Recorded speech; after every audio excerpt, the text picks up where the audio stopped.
नमस्कार दोस्तों, मैं हूं Akhilesh Jat, SEBI registered research analyst. आज के इस वीडियो में हम बात करने वाले हैं एक ऐसे इंडिकेटर्स के बारे में जो ट्रेडर्स के लिए रिस्क मैनेजमेंट और मार्केट वोलेटिलिटी को समझने में काफी यूजफुल होता है। एटीआर यानी कि एवरेज ट्रू रेंज। ये वीडियो आपके लिए कंप्लीट गाइड होगा एटीआर की कैलकुलेशन, इंटरप्रिटेशन, यूजेस और लिमिटेशंस के बारे में। सब कुछ सिंपल लैंग्वेज में समझने की कोशिश करते हैं। एटीआर क्या होता है दोस्तों? ये एक वोलेटिलिटी इंडिकेटर है जो मार्केट के प्राइस मूवमेंट का एवरेज रेंज बताता है। इसका मतलब ये होता है कि किसी असेट, स्टॉक या कमोडिटी की प्राइसेस में एक स्पेसिफिक पीरियड में, डेली हो, वीकली हो, चाहे इंट्राडे हो, उस पर्टिकुलर स्पेसिफिक टाइम पीरियड में उस पर्टिकुलर असेट में, स्टॉक या स्टॉक, बॉन्ड या कमोडिटी में कितना मूव हुआ है, अपवर्ड या डाउनवर्ड नहीं, बस कितना मूव हुआ है। इसको सबसे पहले 1978 में जे वेल्स विल्डन ने इंट्रोड्यूस किया था अपनी book new concept in technical trading system में। एक इम्पोर्टेंट पॉइंट है, एटीआर प्राइस का डायरेक्शन नहीं बताता है, सिर्फ बताता है कि प्राइस कितना ज्यादा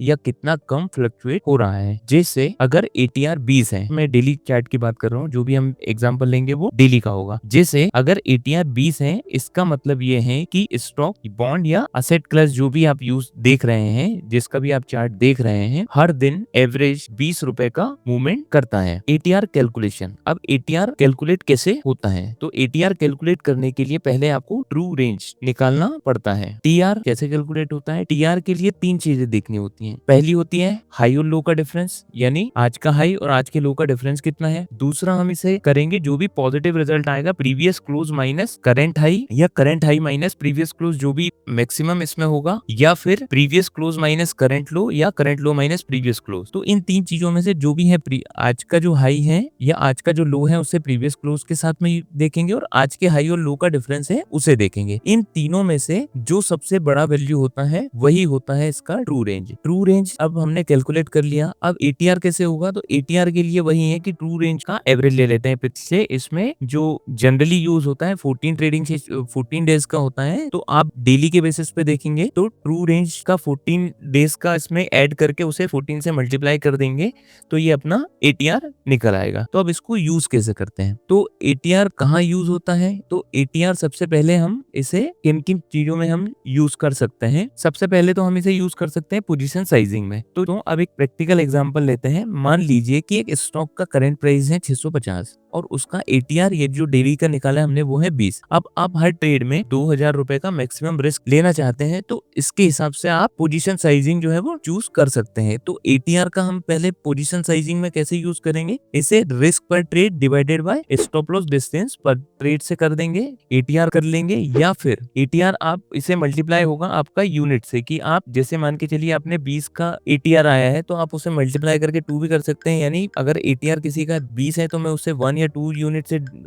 मल्टीप्लाई करके उस पोजीशन का एसएल लगाऊंगा। यहाँ इस केस में हम जो एग्जांपल ले रहे हैं उसमें हम केवल एक ही रखेंगे, एक ही यूनिट का। तो 2000 का रिस्क आप ले रहे हैं तो 20 एटीआर है, तो आप उस पर्टिकुलर स्टॉक में 100 शेयर के साथ में ट्रेड कर सकते हैं। मतलब आप 100 शेयर बाय कर सकते हैं और हर शेयर का 20 रुपए का स्टॉप लॉस रखोगे। अगर प्राइस 650 है तो लॉन्ग ट्रेड के लिए आपका स्टॉप लॉस हो जाएगा 650 माइनस 20, 630। अगर आपने शॉर्ट ट्रेड लिया है तो 650 प्लस 20 यानी 670 का स्टॉप लॉस हो जाएगा। इससे आपका रिस्क हमेशा फिक्स्ड रहेगा 2000 रुपए। एटीआर का सबसे बड़ा इंपॉर्टेंस तब समझ आता है जब आप डिफरेंट असेट क्लास में ट्रेड करते हो, क्योंकि हर असेट की वॉलेटिलिटी अलग होती है। चलिए एक रियल एग्जांपल लेते हैं। फरवरी 2024 के एंड तक गोल्ड का प्राइस करीब 62,000 का था पर 10 ग्राम, और एक बिटकॉइन का प्राइस भी करीब 62,000 का था। लेकिन ये आईएनआर यानी रुपए में था और ये डॉलर में था। लेकिन हम केवल एक यहाँ पे एग्जांपल के लिए ले रहे हैं कि एटीआर समझने के लिए, एटीआर का कॉन्सेप्ट समझने के लिए, कि दोनों का जो है वो प्राइस लगभग 62,000 के आसपास ही था। तो प्राइस लेवल दोनों का सिमिलर है, लेकिन क्या आप दोनों से बराबर मूवमेंट एक्सपेक्ट कर सकते हो? बिल्कुल नहीं, क्योंकि दोनों का एटीआर यानी एवरेज ट्रू रेंज अलग था। अब इनमें कंपैरिजन हम देखते हैं तो गोल्ड का एटीआर जो एवरेज यहाँ पे हमने कैलकुलेशन के लिए लिया है 14 का, वो था करीब 450, और बिटकॉइन का था करीब 2100 के भी प्लस। यानी बिटकॉइन हर दिन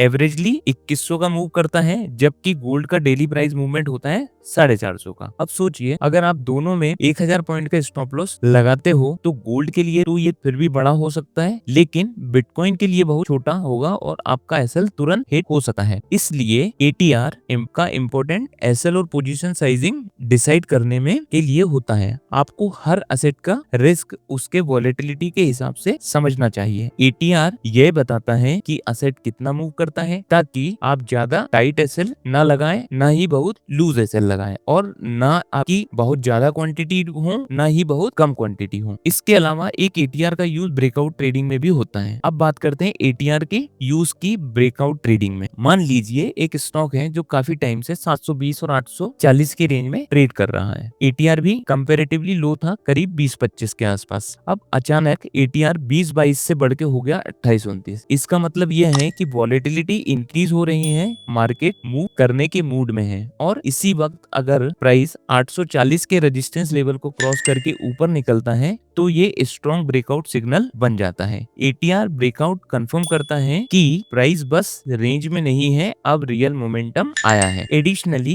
इसका किस तरह से हम लोग यूज कर सकते हैं, तो एटीआर को आप और भी कई जगह यूज कर सकते हो, जैसे स्टॉप लॉस को मार्केट की वॉलेटिलिटी के हिसाब से सेट करने में, ट्रेंड कंफर्मेशन के लिए, जैसा अभी हम लोगों ने देखा अगर प्राइस ऊपर जा रहा है और एटीआर भी ऊपर जा रहा है तो ट्रेंड स्ट्रॉन्ग है। मार्केट की कंडीशन को समझने के लिए हाई एटीआर यानी ट्रेंडिंग मार्केट, लो एटीआर यानी कंसोलिडेशन और रेंज बाउंड में है मार्केट, ये सब आपको बेटर डिसीजन मेकिंग में मदद करते हैं। अब आते हैं लिमिटेशंस पर। एटीआर के कुछ लिमिटेशंस भी हैं, जैसे कि हर इंडिकेटर्स के होते हैं। सबसे पहला है प्राइस डायरेक्शन नहीं बताता है। सबसे पहला इसका लिमिटेशन है कि ये प्राइस डायरेक्शन नहीं बताता है, सिर्फ मूवमेंट बताता है। दूसरा, हिस्टोरिकल डेटा पे बेस्ड है, इसलिए ये एक लेगिंग इंडिकेटर है। तीसरा, फ्यूचर प्रेडिक्शन नहीं करता है, फ्यूचर प्राइस का प्रेडिक्शन नहीं करता है, बस पास्ट वॉलेटिलिटी बताता है। तो ये था एक प्रैक्टिकल रियल हिस्टोरिकल एग्जांपल के साथ में एटीआर यानी एवरेज ट्रू रेंज का पूरा ब्रेकडाउन। एटीआर एक पावरफुल टूल होता है for managing the risk and adopting the changing market conditions. ये इंडिकेटर बहुत यूजफुल हो सकता है जब आप इसे अदर टेक्निकल इंडिकेटर्स के साथ में कंबाइन करके यूज करते हैं। अगर आपको ये वीडियो हेल्पफुल लगा हो तो लाइक, कमेंट और सब्सक्राइब जरूर करें। आपका कोई क्वेश्चन हो तो नीचे कमेंट बॉक्स में लिखिए, मैं पर्सनली इसका जवाब दूंगा। मिलते हैं अगले वीडियो में एक नए इंडिकेटर्स के साथ में।